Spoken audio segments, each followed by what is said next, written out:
इस कहानी को जरा ध्यान से सुनिएगा, क्योंकि ये कहानी आपके जिंदगी भर काम आएगी। एक बार की बात है, एक समय महात्मा बुद्ध नगर वासियों को उपदेश दे रहे थे। महात्मा बुद्ध कह रहे थे कि संसार के इस माया जाल में मत फंसो, संसार से ऊपर उठो, संसार से ऊपर उठकर ही तुम संसार को जी सकते हो। यहाँ कोई अपना नहीं होता। संसार के मोह माया वो फंस गया जिसने अपनी बुद्धि का इस्तेमाल नहीं किया। वह व्यक्ति जो समय पर अच्छे कर्म नहीं करता और बुरे कामों में जुट जाता है, वह आने वाले समय में बड़े दुखों का सामना कर सकता है, क्योंकि उसके बुरे कर्म ही उसके दुखों का कारण बनेंगे। इसलिए आप सभी इस संसार की मोह माया अर्थात इच्छा, लालच, क्रोध इत्यादि को ध्यानपूर्वक देखते हुए अपने कर्म करें। इतना कहकर महात्मा बुद्ध ने अपना उपदेश समाप्त किया और वहां से चले गए। महात्मा बुद्ध जब ये उपदेश दे रहे थे तो वहां पर उस नगर का सबसे धनी व्यक्ति वहीं पर मौजूद था और उस व्यक्ति पर महात्मा बुद्ध की बातों का बहुत गहरा असर पड़ा। वह सोचने लगा कि अगर सब मोह माया है तो फिर व्यर्थ की मेहनत करना बेकार है, फिर फालतू में क्यों अपने समय को नष्ट किया जाए, जब अंत में कुछ भी नहीं बचने वाला। जब यहाँ पे कोई अपना नहीं होता तो फिर किसके लिए व्यर्थ की मेहनत की जाए। अब उसका मन अब संसारी जीवन में नहीं लगता था। वह संसारी जीवन से हटने लगा। अब उसे अपना सब कुछ किया हुआ व्यर्थ नजर आने लगा था। देखते ही देखते कुछ ही सालों में उसका सारा व्यापार चौपट होने लगा था। उस धनी व्यापारी के परिवार के सभी सदस्य उसे इस तरह से देखकर बहुत चिंतित रहने लगे थे, और जब भी कोई उससे बात करने की कोशिश करता था तो वह धनी व्यापारी एक ही बात कहता, ये धन दौलत तो सब बेकार की चीजें हैं, ये सब तो मोह माया है, सब बेकार है, भला हम रिश्ते निभाकर क्या करेंगे, ये सब तो मोह है, जीवन तो केवल एक ही है और वह है मुक्ति। अब तो केवल उसी की आस है, उसी की प्यास है। मैं इतना समझ चुका हूं कि अब से जो भी होगा वह सब अच्छा होगा। अब से उसने व्यापार पर भी ध्यान देना बिल्कुल बंद कर दिया था, और देखते ही देखते वह धनी व्यापारी उस नगर का सबसे गरीब व्यक्ति बन चुका था। वह पूरी तरह से निधन हो चुका था, उसका सब कुछ बर्बाद हो चुका था। एक दिन जब उसके घर में खाने के लिए कुछ नहीं बचा तो उसने अपने आप से कहा, ये मैंने क्या कर दिया। सब कुछ तो बहुत अच्छा चल रहा था, लेकिन मैंने अपने हाथों ही सब कुछ बर्बाद कर दिया। आज मेरे परिवार का हर एक सदस्य भूखा है, उनके पास खाने के लिए कुछ नहीं और मैं उनके लिए कुछ नहीं कर पा रहा हूँ। वह ये सब सोच ही रहा था कि तभी उसे याद आया कि उसने महात्मा बुद्ध की बातों में आकर अपना जीवन बर्बाद कर लिया। ना तो उसे मुक्ति मिली और ना ही सुकून। अब तो भोजन के लिए भी आज मुझे रोज मरना पड़ता है। हर रोज मुझे मेहनत करनी पड़ती है, तब जाकर मेरे परिवार को 2 वक्त की रोटी मिल पाती है। अपने परिवार की इस तरह से बुरी हालत देखकर उससे रहा नहीं गया। वह बहुत चिंतित रहने लगा था। तब उसके मन में ख्याल आया कि वह अब किससे मदद मांगेगा, आखिर अब उसका साथ कौन देगा। तभी उसे याद आया कि उसे महात्मा बुद्ध के पास ही जाना चाहिए, क्योंकि बुद्ध के कारण आज उसकी यह हालत है। उसके हालात के जिम्मेदार तो वही है। मैं तो सीधा सीधा अपने मार्ग पर जा रहा था, लगातार अपने व्यापार में उन्नति कर रहा था, लेकिन जब से मैंने उनकी बातें सुनी तब से मेरा मन विचलित हो गया। उनकी फालतू बातों में आकर मैंने अपना सब कुछ बर्बाद कर दिया। मेरे हालात के जिम्मेदार तो वही है, इसलिए मुझे उनके पास ही जाना होगा।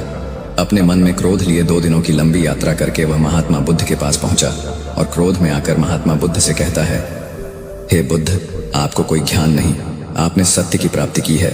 आप तो केवल भोले भाले लोगों को फंसाना जानते हैं, अपनी चिकनी चुपड़ी बातों में उन्हें बहलाना जानते हैं। आप लोगों के सीधेपन का फायदा उठाकर अपनी प्रसिद्धि और अपनी प्रशंसा करवाते हैं। आप हमें ऐसे सपने दिखाते हैं जो कभी पूरे नहीं होते। मैं भी ऐसा ही एक सीधा साधा व्यक्ति था और मैं उस नगर का सबसे बड़ धनी व्यक्ति था।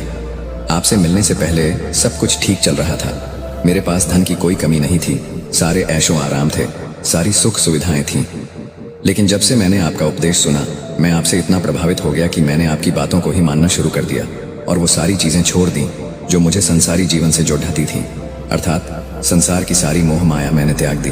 और आज देखिए, आपकी वजह से मेरा पूरा परिवार भिखारी बन चुका है। वह छोटी सी कुटिया में रहता है, यहाँ तक कि रोज के खाने के लिए भी नहीं है। आपकी वजह से मैं पूरी तरह से बर्बाद हो चुका हूँ। उस व्यक्ति के इतना कहने के बाद महात्मा बुद्ध शांति से मुस्कुराते हुए उस व्यक्ति से कहते हैं, आखिर तुम्हारे साथ क्या हुआ है और तुमने मेरी बातों का क्या मतलब निकाला। इस पर वह व्यक्ति महात्मा बुद्ध को सारी बातें बता देता है। आप कहते हैं कि धन दौलत की इच्छा करना ये काम सब मोह माया है से भरा है। आप सांसारिक जीवन को बुरा कहते हैं और खुद इस संसार में आकर भिक्षा मांगते हैं। आप आध्यात्मिक जीवन को अच्छा बताते हैं, किंतु मेरा एक प्रश्न है, इस आध्यात्मिक जीवन से हमें क्या मिलता है, इससे हमें क्या लाभ। आपने कहा था कि हमें आध्यात्मिक जीवन से सुख प्राप्त होता है, लेकिन मैंने तो जब से आध्यात्मिक जीवन अपनाया है तब से मुझे केवल दुख ही दुख मिला है।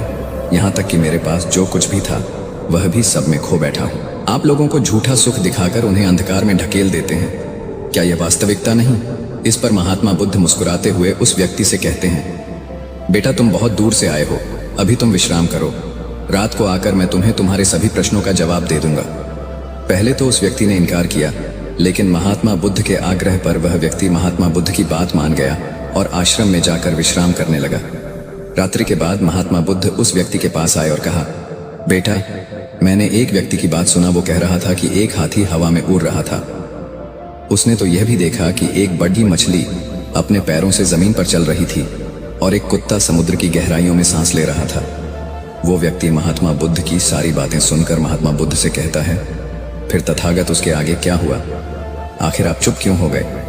तभी महात्मा बुद्ध उस व्यक्ति को समझाते हुए कहते हैं, बेटा क्या तुम्हें लगता है कि ऐसा वास्तव में हो सकता है? इस पर व्यक्ति जवाब देते हुए कहता है, बुद्ध अगर आप कह रहे हैं तो यह अवश्य ही सच होगा, क्योंकि आप इतने बड़े ढेर ज्ञानी हैं, आपने सत्य की प्राप्ति की है, तो आपके मुख से निकला हुआ हर एक शब्द तो सत्य ही होगा। तभी महात्मा बुद्ध मुस्कुराते हुए उस व्यक्ति से कहते हैं, बेटा क्या तुमने कभी पहले ऐसा कभी होते हुए देखा है? क्या तुमने कभी किसी हाथी को देखा है जो पर के साथ हवा में तेजी से उड़ता जा रहा हो? इसके जवाब में वह व्यक्ति कहता है, तथागत मैंने तो कभी नहीं देखा। तभी महात्मा बुद्ध कहते हैं, तुमने मुझसे प्रश्न क्यों नहीं किया कि आखिर वह हाथी आकाश में कैसे उड़ सकता है? इसके जवाब में व्यक्ति कहता है, हे तथागत, आपके मुंह से सुनकर मुझे ऐसा लगा कि मानो बात सत्य हो, और आप कह रहे हैं तो ये सत्य ही होगा, इसलिए मैंने आपसे एक भी बार प्रश्न नहीं किया। तभी महात्मा बुद्ध उस व्यक्ति को समझाते हुए कहते थे, कभी किसी की बातों पर मत जाना, बल्कि खुद विचार करो, संयम से सोचो कि उस बात में कितनी सच्चाई है। जो व्यक्ति कह रहा है क्या वह सच है? आखिर वह कहना क्या चाहता है? हो सकता है कि वह कुछ और कहना चाहता हो और तुम उसका अर्थ कुछ और ही निकाल रहे हैं। कम से कम तुम्हें एक बार प्रश्न करके ये समझना तो चाहिए कि आखिर वह कहना क्या चाहता है। अगर तुम मुझसे पूछते कि आखिर वह हाथी हवा में कैसे उड़ सकता है, तो इसका जवाब मैं तुम्हें अवश्य देता। मैं तुम्हें ऐसा बताता कि एक छोटा सा बच्चा अपने खिलौनों के साथ खेल रहा है, वह हाथी को हवा में उड़ा रहा है और कुत्ते को पानी में डूबा रहा, और रही बात मछली की तो वह उसे जमीन पर चला रही है। क्या ऐसा संभव नहीं हो सकता?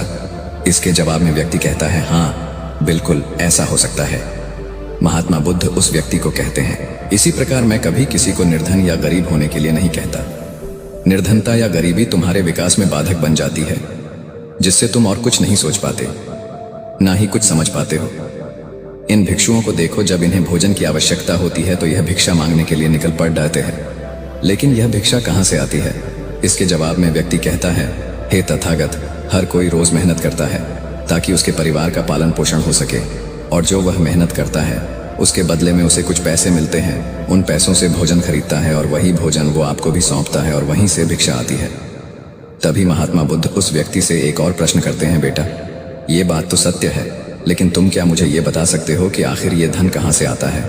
इसका जवाब देते हुए व्यक्ति कहता है, तथागत धन तो सभी लोग अर्जित करते हैं, सभी कमाते हैं। तभी महात्मा बुद्ध इस व्यक्ति को समझाते हुए कहते हैं, ठीक इसी प्रकार दुनिया में यदि हर कोई भिक्षा मांगने लग जाए तो आखिर भोजन कहाँ से आएगा? अनाज कौन उगाएगा? व्यापार कौन करेगा? और लोगों की रक्षा के लिए धन कहाँ से इकट्ठा होगा? लोगों की जरूरतें कैसे पूरी होगी? ये सुनकर व्यक्ति थोड़ा अचरज में पड़ गया और महात्मा बुद्ध से कहता है, किंतु हे तथागत, आप ही तो कहते हैं कि मनुष्य की इच्छा, कामना और वासना, लालच और क्रोध, ये सभी मनुष्य के विकार हैं और हमें इनसे दूर रहना चाहिए, तभी वह आत्मज्ञानी कहलाता है। तभी महात्मा बुद्ध कहते हैं, बेटा मैं तो अभी भी यही कह रहा हूँ कि मनुष्य को इन सब चीजों से दूर रहना चाहिए। इस पर व्यक्ति महात्मा बुद्ध की बात काटते हुए कहता है, पर दुनिया तो इसी पर चल रही है, इसके बिना भला या संसार कैसे चल सकता है? हर किसी को पैसों की जरूरत है, बिना पैसों के बाहर अपने परिवार को नहीं चला सकता, वह अपने परिवार का पालन पोषण नहीं कर सकता, वह अपने परिवार के लिए भोजन नहीं ला सकता, और यदि वह पैसे नहीं कमाएगा तो वह भूखा मर जाएगा। तभी महात्मा बुद्ध कहते हैं, बेटा ये संसार इन चीजों से नहीं चल रहा है, इन चीजों से बिगड़ रहा है। इस पर व्यक्ति कहता है, ये तथागत आखिर आप क्या कहना चाहते हैं?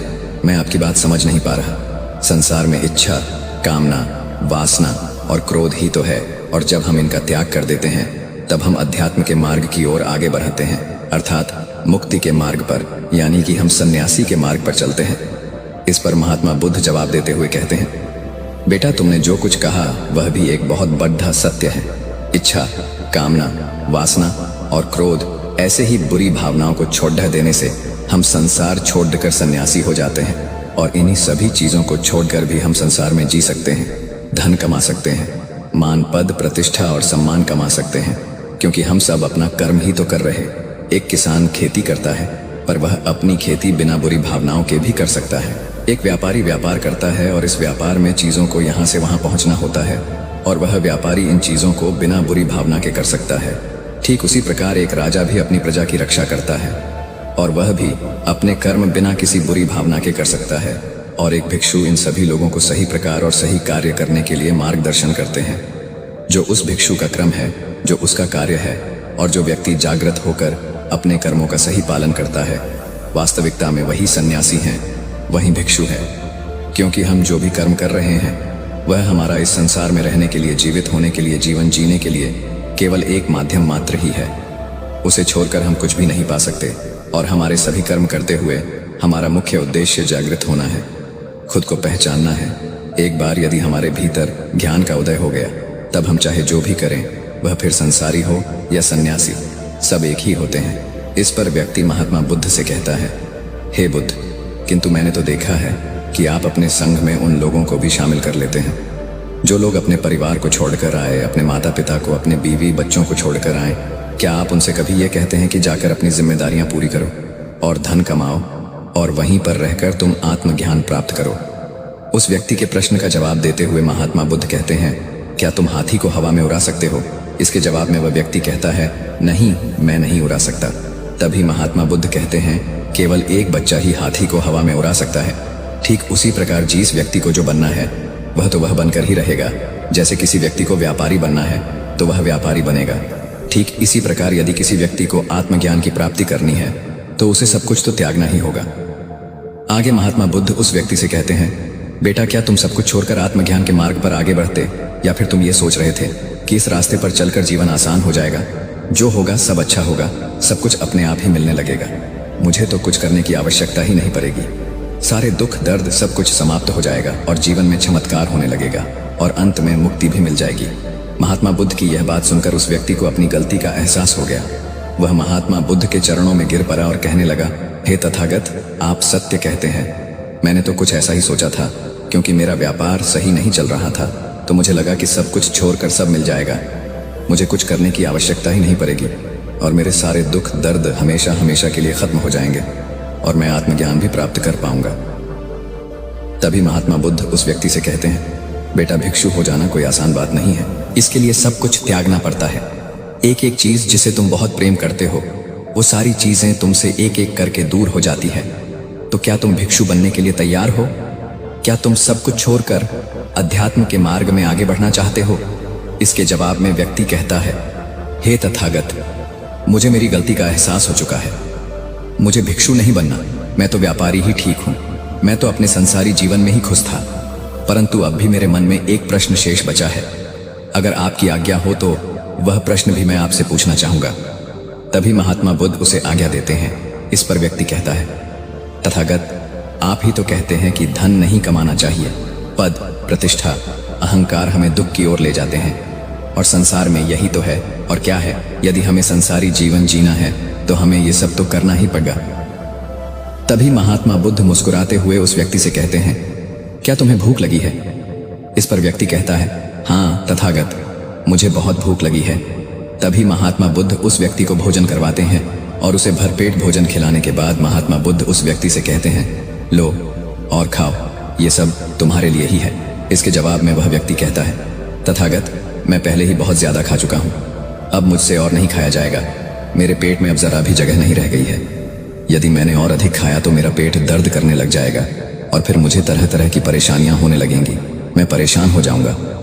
तभी महात्मा बुद्ध मुस्कुराते हुए उस व्यक्ति से कहते हैं, बेटा, मैं भी तो तुम्हें यही समझाने का प्रयास कर रहा हूं कि जितनी जरूरत है उतना ही खाओ, क्योंकि हर चीज जब हद से ज्यादा हो जाती है तो वह नुकसान जरूर पहुंचाती है। फिर वह चाहे धन हो, चाहे इच्छा, चाहे लालच, या फिर कामना या वासना, सब कुछ हद से ज्यादा आपको नुकसान ही पहुंचाएगा और यह सब आपको केवल दुख ही देंगे। इसीलिए इन्हें नियंत्रण में रखना चाहिए। जितने की हमें आवश्यकता है उतना ही हमें चाहिए, और जब आप इसे नियंत्रण में रखते हैं तो यह कभी आपको दुख नहीं दे पाएगा। आप हमेशा सुखी रहो।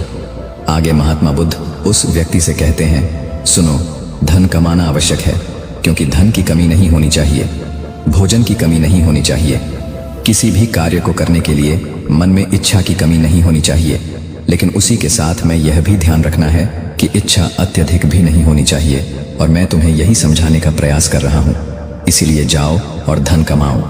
व्यापार से, अपने कर्म से न केवल अपना बल्कि दूसरों का भला भी करो। जब तुम अपने किए कार्यों की सांसारिक कार्यों से लोगों का भला करते हो, तब तुम में और किसी सन्यासी अर्थात किसी भिक्षु में कोई अंतर नहीं रह जाता। बस सभी के मार्ग अलग हो गए हैं, लेकिन मंजिल एक ही होती है और तुम कभी मार्ग से भटकना नहीं। तुम लोगों की संगत में रहना जो तुम्हें अपने आत्मज्ञान के सीधे मार्ग पर ले चले, जो सांसारिक जीवन से हटकर नए जीवन में प्रवेश करवाएं, क्योंकि वे लोग बुराइयों से लड़ने में तुम्हारी मदद करेंगे। तुम्हें ताकत मिलेगी और तुम लगातार बिना विचलित हुए अध्यात्म के मार्ग पर लगातार आगे बढ़ाते चले जाओगे। इतना कहकर महात्मा बुद्ध शांत हो गए। वह व्यक्ति महात्मा बुद्ध को प्रणाम करके कहता है, ये तथागत, आपकी शिक्षा ये तो बिल्कुल अलग है। आप जो कहते हैं उसके पीछे का अर्थ कुछ अलग ही होता है, बहुत सीधा और सरल, लेकिन हम उसे समझ नहीं पाते। आपके पास चमत्कार का आश्वासन नहीं है, पर आपके पास वह मार्ग है जिसमें मार्ग पर चलकर मैं अवश्य ही अध्यात्म को प्राप्त कर सकता हूँ, जिससे मेरा और लोगों का सभी का भला होगा। हे तथागत, ये मेरी ही गलती थी कि मैंने आपकी बातों का गलत मतलब निकाला और एक व्यापारी होकर भी मैंने अपने कर्म को छोड़ दिया और ये सोचने लगा कि अब अपने आप सब कुछ अच्छा ही होगा।